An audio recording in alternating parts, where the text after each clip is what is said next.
Hey everyone, welcome to Govinda's Garden. My name is Lee, and this video is going to be a summer update on how things are going as we head into the fourth year of our garden adventures. It's almost August 1st. It's the last day of July. We're in the middle of summer. We've been getting a lot of rain. It's humid, it's hot, and the plants are going wild. I have 87 images here, and I'm just going to flip through them and talk about them and show you just how things are looking. So this first image here is, so this is the southern part of our yard where there's the most sun exposure. And this area, this kind of like horizontal strip here where you see a bunch of wood chips, is where I've planted about maybe 15 or 16 fig trees. I have been in the process of putting all of my containerized fig trees into the ground. My intention there is to just try to get at least a few trees to survive and thrive in the ground so I don't have to do all the maintenance and care that's required for container figs, like putting them in the crawl space during the winter. I've slimmed down my collection a bit, and I'm just gonna try to find some ones that work well for me in our zone, which is like zone 6 or 7, Western North Carolina, by the way. So yeah, have 2 rows of fig trees. They're pretty close together. Some of them were transplanted earlier this summer, and some of them were most of them were put in the spring. So I think the MVP, or the most hopeful one here, is this one, which is a Black Greek Unknown. And this is all one season's growth. Started from very small cutting in the spring, and it has a really good fruit set so far. So this one has produced ripe figs for us in the past, and Black Greek Unknown is a really good one. I know other fig heads out there are growing this and having good success. So we have a number of different varieties here. Now you might be wondering, what the heck are these big old tropical looking plants? I forgot the name of the species, but it's in the Canna family, and it originates from somewhere in Central America. I got this from a person who was offering these, and I wanted them because underneath here are these bulbs that are kind of like potatoes. They're root vegetables, and really like staple food in a lot of places in Central and South America. And they're just blowing up here. They really really liking it. So in the fall, when these die back, I'm going to dig these up and see what we have underneath. You can also see a couple melons, like here's a watermelon, and then there's a muskmelon or a honeydew, I'm not sure. But we'll have more pictures on that, because to the south of these we have just kind of like a big bed of crops with a lot of stuff going on. All right. Okay, so this is the western part of the yard, where along the perimeter of the fence I put a bunch of berries and grapevines. So what we're looking at here are blackberries. You can see a cluster down here of unripe blackberries. They've been really good. I mean, blackberries do amazing here. They hardly need any care. They're super easy to propagate, and really good cultivars there. Like the thornless ones produce really big, sweet blackberries. So those are running up along the fence, as well as raspberries and some grapes and some muscadines, which we'll probably see here in a moment. This shrub over to the right kind of borders the fire pit, and these are serviceberry shrubs, and they're really good. The birds mostly get them, but they produce a lot of fruit. Okay, here's an apple. So apples have been hard for me. I don't use any pesticides or kale and clay or anything really, and I'm learning that you kind of have to if you want to get edible apples. So disease usually kills all the apples, but this particular variety, it's kind of a puny looking tree. I'll have a different picture of it, but these ones are actually producing good looking little apples. So we'll see. I have 4 different varieties in our yard. This is a nice Joe Pye weed, really beautiful native plant, good attractor of insects and pollinators, and it's nice because it's pretty compact. So if you're looking for something more ornamental that doesn't take up a ton of space, Joe Pye weed is a really good one. And as you can see, all the grass here, like, oh man, it's been a battle with this grass. There's layers of wood chips and cardboard underneath there, but they did not suppress the grass. And every time it rains, it feels like it puts on another couple inches of grass. So it's a constant battle.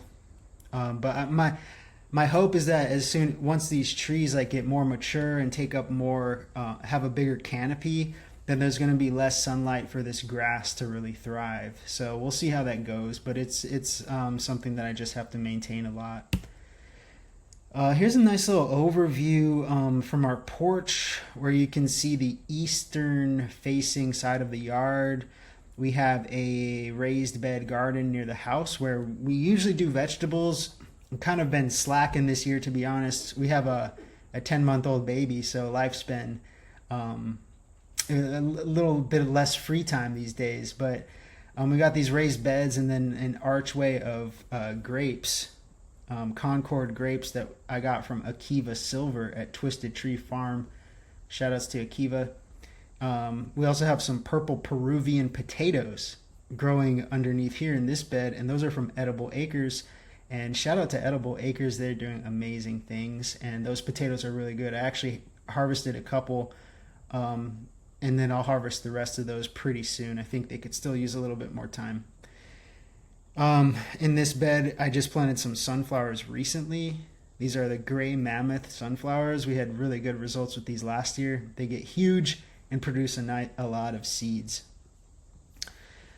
So yeah, let's see what else we have. Here's another picture of the raised beds. We have some carrots and beets in here. I've been harvesting these the past couple weeks. I'll just harvest a bunch of beets and carrots and boil them and mash them up and feed them to our baby. We eat them ourselves, and then actually the water that they boil in is highly nutritious and really good to drink. Here's a close-up of the Joe Pye weed.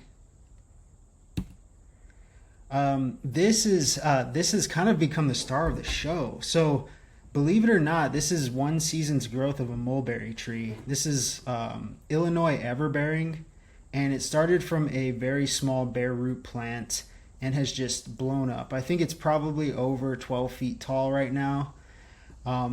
It's kind of taking on the shape of a tree, a little bit of a shrubby shape, but I'm going to prune it. I want it to be more of a tree shape. And yeah, it's produced a bunch of like ripe, really good mulberries. So it's kind of in the center of our yard, and I'm just going to let this one get big. Surrounding it is some mountain mint. This is a native plant where we live. The interesting, cool thing about mountain mint is that it attracts beneficial wasps.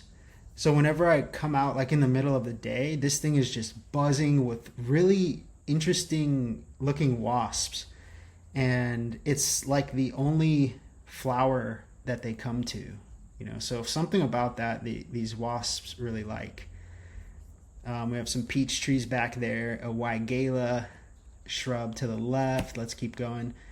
This is a terrible photograph of a hazelnut that's out of focus, but we have like some hazelnuts forming. This is a fig. I think this is Chicago Hardy in the ground. This one is looking promising. We have 2 Chicago Hardys in the ground going into their 3rd or 4th year. So, by the way, I know a lot of viewers here are here because of my fig videos.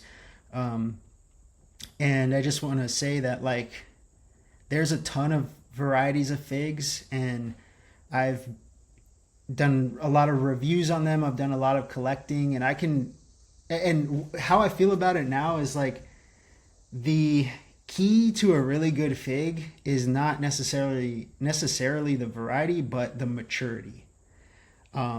If you can get a tree in the ground and it can survive for 5-10 years, it's way more likely to produce ripe edible figs and an abundance of them. So I'm all about maturity these days, and that's why I'm moving my stuff into the ground because I think there's so many varieties, and a lot of them are so similar that for me it's not really worth like collecting slightly different variations of varieties. It is fun, don't get me wrong, I love it, I support it, but for me right now I just have to be a little bit more efficient, and I'm just going mostly in ground and hoping to get a few mature trees in the next 5-10 years. I threw out some squash in the middle of our orchard area, and that thing is blowing up. We got some butternuts, some zucchini, some other ones. This is a patch behind those canna plants, those tropical looking plants where I planted melons. I actually only planted a couple melons, and most of these are volunteers. And we've got cantaloupe, we've got a couple different watermelons, muskmelons. We've harvested, I think, 4 watermelons so far. I just had one today that was amazing. I was out mowing the lawn, soaked in sweat, and I come home to a cold watermelon from the backyard.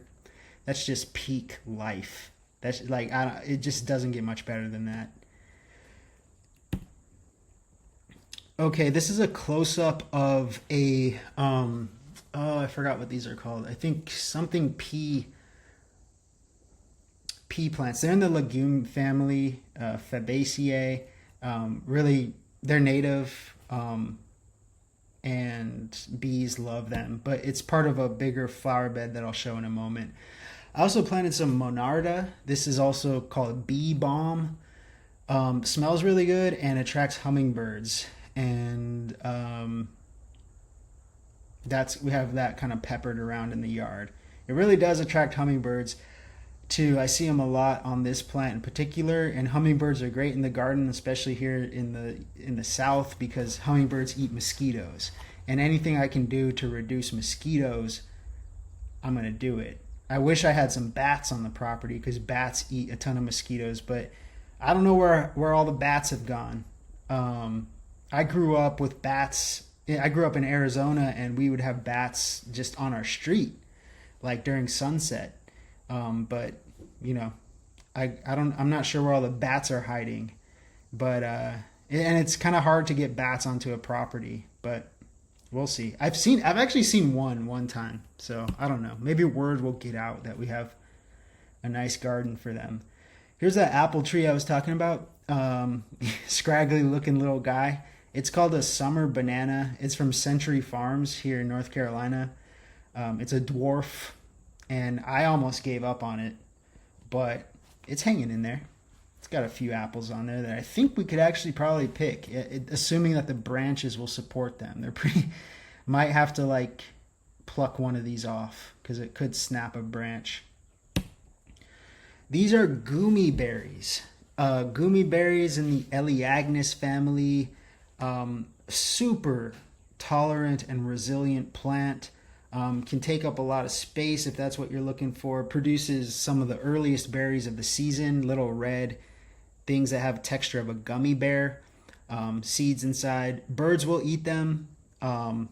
You can make juice out of them. You can just pop them in as you're walking through your garden. And they're also nitrogen fixers, so they will benefit other plants that surround it. They're kind of hard to find, but if you can get some, I got a couple from Ison's Nursery, Ison. I've actually gotten a few plants from them, including muscadines and blackberries. They're a really good nursery. You know, I obviously don't have any affiliation with them, but I would recommend Ison's Nursery. They're definitely legit. Here's a native sunflower that's in a little wildflower bed in the middle of our orchard that is blowing up. We also have some other plants in here like spiderwort, this purple plant, another native perennial, and a mix of other native perennials in there. I've been trying to incorporate more of those each year.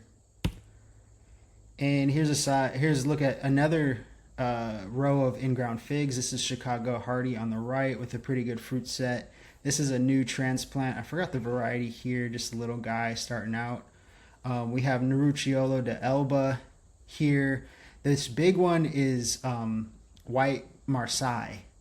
going into its fourth year. Hasn't really done that good in the past 3 years, but this year there's a lot of fruit on it, and I'm feeling optimistic. And it's gotten up to about 10 feet tall. Behind that is Long de Oot, which is my number one pick for last year. If you saw my top 5 figs of 2024, and that one's looking promising as well. I think I have a photo of it. Here's that hazelnut corner that I showed. Got some hazelnuts going on there. It's pretty wild over there. There's some poison ivy and stuff. It's not a nice area to be.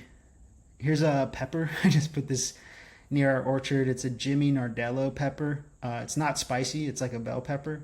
Has a cool shape and super tasty little garden snack.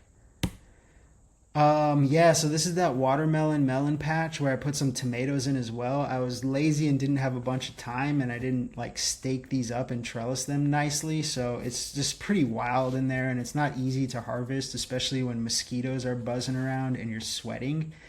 But if I do ever want some cherry tomatoes or some little tomatoes, we also have some heirlooms back here, but like I'll just go out and grab a couple and then come back inside. But it's pretty low stakes here. It's super easy to find tomatoes around this time of year. Here's an experiment that I did. These are chestnut trees. I harvested a bunch of chestnuts in last fall, and I stored the seeds in sand in our crawl space over the winter. And then they started to sprout when spring came. And when they sprouted, I transferred them to these what are called air prune beds. On the bottom, there's hardware cloth wrapped around the bottom. So the roots, they will not grow into the earth because it's elevated and there's air at the bottom. So hence the name air pruning. Once the roots get down that low, the air and the temperature will prune them and the roots will grow out to the side. So what you end up with is a really good root system.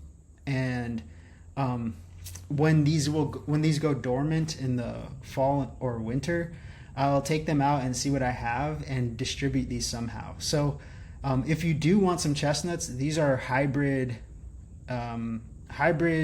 Chinese chestnuts that are sourced from a tree in our area that unfortunately was cut down. Both of them were cut down. That they must have been over 100 years old.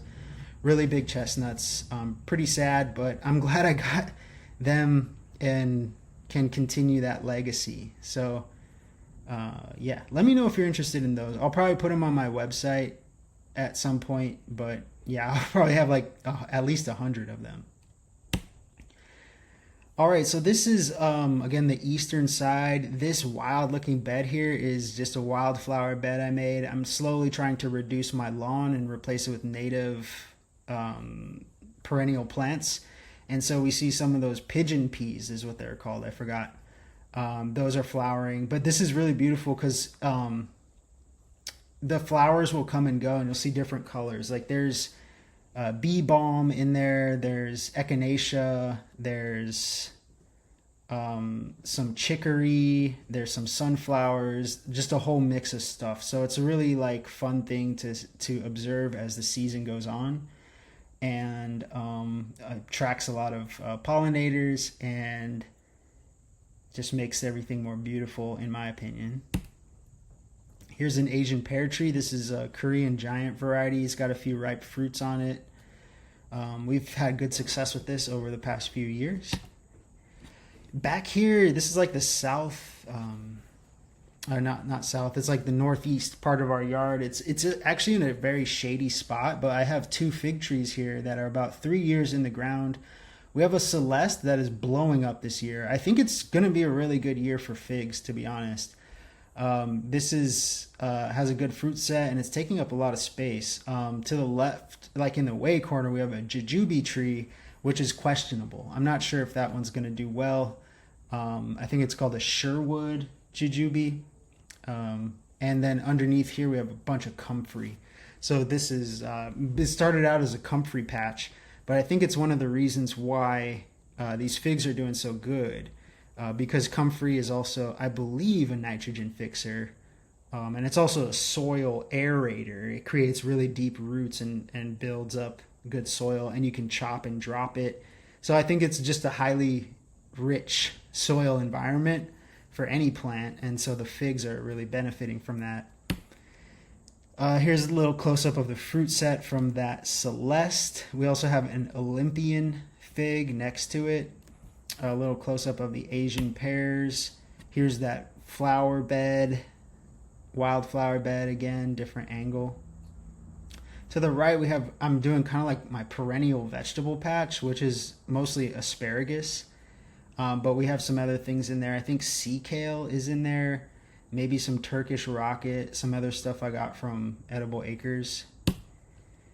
Here's that Black Greek Unknown. You can see the figs. They have super long necks. But those will get shorter as the fig gets bigger. Here's LDA, Langue d'Out. It's known for its big figs. As I said, this was my #1 pick last year, and I'm super happy to say that it has returned. Oh, by the way, I didn't do any winter protection. No winter protection this year. I'm not doing winter protection anymore. I'm letting the strongest survive. And where I live, it's recommended, but I'm not doing it because figs, you can get ripe figs off one season's growth. And I think, there are figs around where I live that are not protected over the winter that produce an abundance of ripe figs. So I don't think it's absolutely necessary, and I'm not going to do that. Here's another propagation experiment, mulberries, Illinois everbearing from cuttings. Those are looking okay. And then over to the right, hickories, foraged hickory nuts as well. Put them in these pots. I also have some in sand, but those are doing okay. Here's another shot of our watermelon patch, very wild back here. Yeah, the watermelons, I think I got black, what's it called? Sugar Baby. And then Orange Glow, which is orange inside, and those are amazing.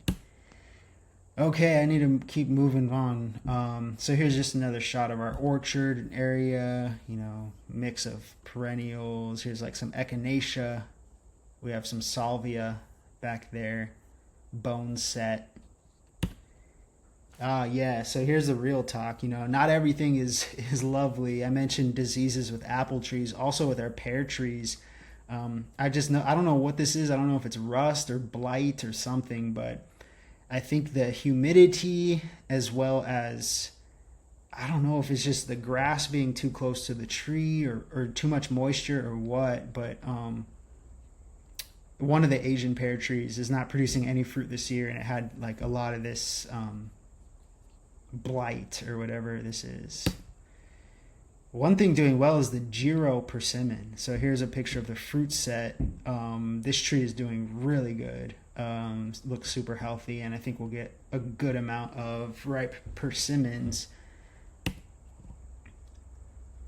Another shot of the orchard area. Here on the perimeter of the fence on the east side, I did some gummy berries. Also some, what are they called? Cherries. Nanking cherries over there. We also have honeyberries and a bunch of blueberries along the fence. Here's another shot of that. So this is an aronia bush. You can see the fruit. This one kind of like toppled over, but the fruit still ripened. These are super tart and astringent. If you've never had them, this is aronia. It's also called chokeberry. It's supposed to be really nutritious, and I actually like eating them. I'll pop one in. I haven't like cooked them or made juice or anything. I just like eat them raw every once in a while. But it's a native perennial. Birds like them a lot. Have some currants that I haven't had any luck with. Currants and jostaberries over here. I don't know what it is, but I think this is the 3rd year with them, and I don't think I've ever had any ripe currants or jostaberries. If anyone has any tips on that, let me know.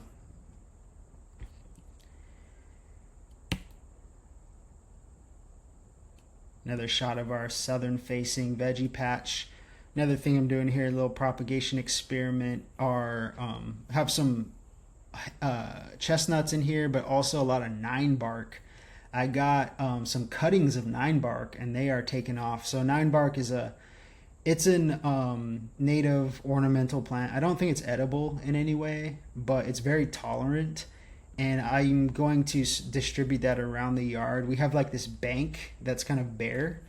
So I'm going to plant some of those out. And yeah, they're pretty good for like cut flowers, I'm told. People who do like flower arrangements desire the nine bark. Raspberries have been good this year. Here's some red raspberries. I think these are called Caroline. Oh yeah, volunteer tomatoes popping up in like my junk pile. These are the yellow and raspberries. These are super good too. Raspberries have historically done very well for us over the years. Some more of those tomatoes that actually look really good that just kind of popped up unintentionally. Here's a shot of our front yard where we have some fruit trees. Over here we have a pawpaw. There's another one behind it. This is a currant bush. We have a hachia persimmon, which technically shouldn't be growing in this zone. It does produce a fruit set, but they've all dropped before they've ripened. So I think this is its third year, so we'll see. Maybe. It's been pretty warm this year. This guy is another Illinois everbearing mulberry, more of a shrub shape, but this thing's probably about 15 feet tall now. These things just take off.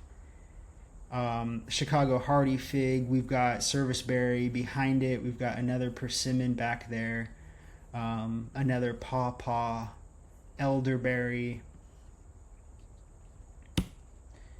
hops.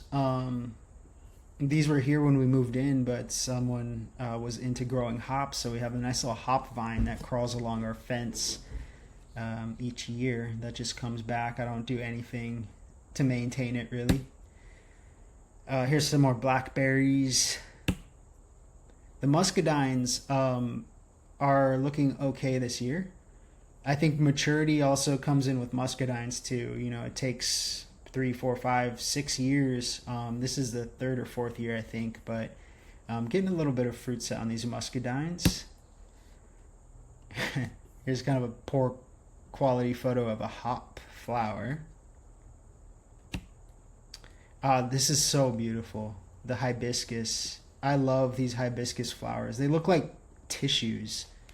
And these things just shoot up. And it's always nice when they start to bloom. I love the contrast of the green and the white. And this is in a pretty shady area of the yard. Pretty shady and wet. It's like at the most downhill part of the yard.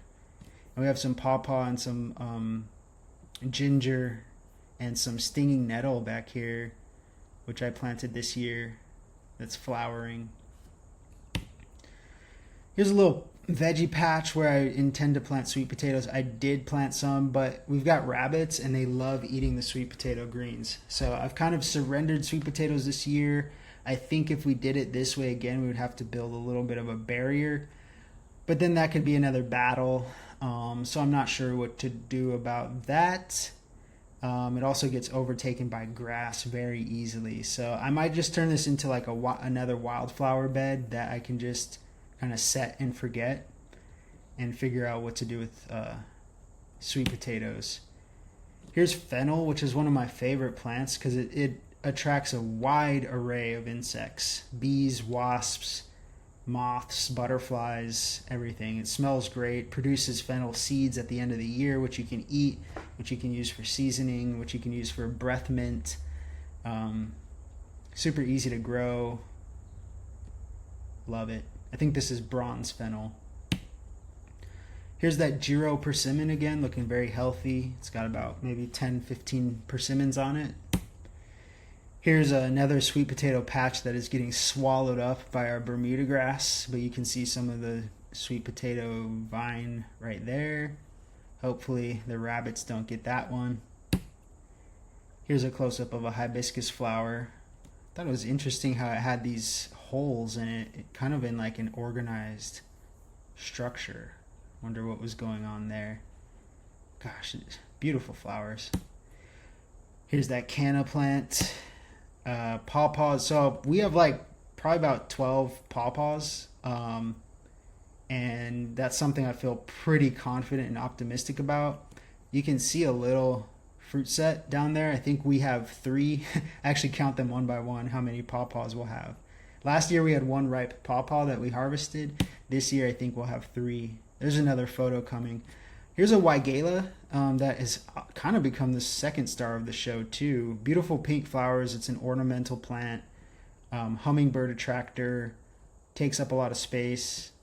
Maybe too much space. This is the Euclid fig, one of the three I think I have in the ground. No fruit set on the Euclid fig this year.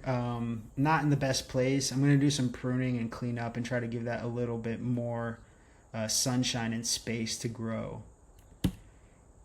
Here's that corner again with the comfrey, and here's a shot of the Olympian fig. Nice fruit set on Olympian. This is a really good one. Variety I would recommend. This is our west side bank outside of the gate where kudzu is taking over. You see these white poles here. These are tree protectors, and I've planted a bunch of nut trees, chestnuts, hickories, things like that along the outside of the property. So it's the first or second year for a lot of these, so I hope that those do well over the year. But kudzu is definitely a major threat. Here's an interesting shot. I saw a spider web put its web out on a persimmon tree, and it caught like a bunch of these little flies. So that spider is going to be feasting today. And here's a beautiful Giro persimmon that is hanging on the tree. These will be harvested in the winter, actually probably like December. Here's that kudzu going on. If you've never heard of kudzu, it's an invasive plant that kind of is taking over the south. It's super hard to get rid of. Here's the Olympian fig, nice fruit set there. Here's that mountain mint I was talking about that attracts the wasps. Also can make a really good tea. It's super strong mint flavor. And here are pawpaws forming. These are usually harvested in the fall, probably November, maybe October. I'll be keeping an eye on those. I like to check in every couple days, see how they're doing. Here's that white Marseille fig here. Big guy, probably about 10 feet tall. Long de Hoot next to it, and then oh man, I forgot what this was. It's a Mount Etna type. The variety's skipping me right now. And this is Sochan, native edible plant. The leaves are edible, best eaten in the early spring, but also produces a beautiful flower. Could make a nice cut flower for bouquets. Native plant, very meaningful to Native Americans culture. You can like harvest these leaves and just like saute them. They're really good. Very nutritious too. Very easy to grow and propagate.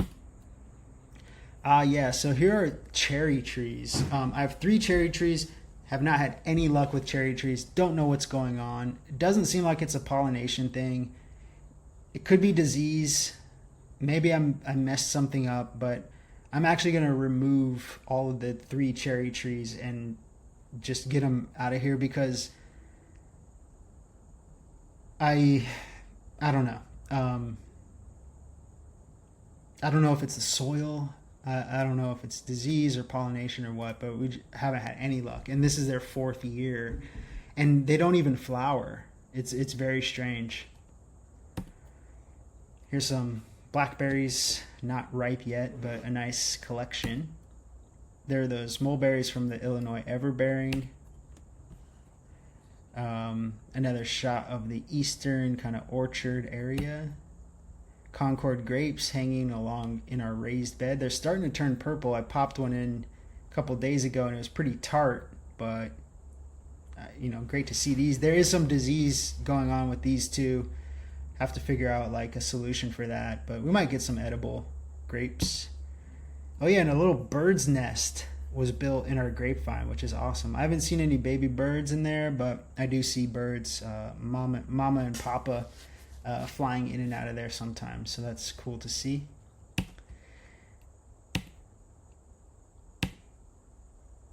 Some different grapes. These are, I think, Mars grapes. They're green. Had good luck with those last year. Looking really good this year. And this is probably our biggest tree, which is a peach tree. Peaches, dude, I don't know what happened with peaches. They started out great, tons of flowers, tons of little fruit starting to form, and then all of a sudden, nothing.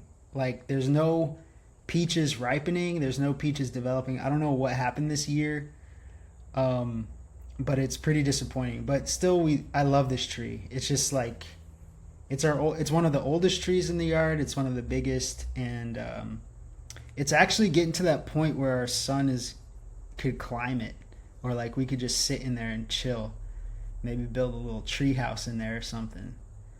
So we love this tree. Here's another peach tree. Lots of disease on this. Like, there's a peach tree borer going on. It's tough, man. It's tough to grow organic fruit in a very like humid environment. Here's a butternut squash. Here's our pawpaw patch, so you can see a number of pawpaws here, and a lot of strawberry ground cover. We've got tons of strawberries in the spring. That was great. Here's our little grapevine. Here's a shot of the front bank. More trees are starting to come in, but this is where I'm going to do some more 9 bark and some propagation. This is not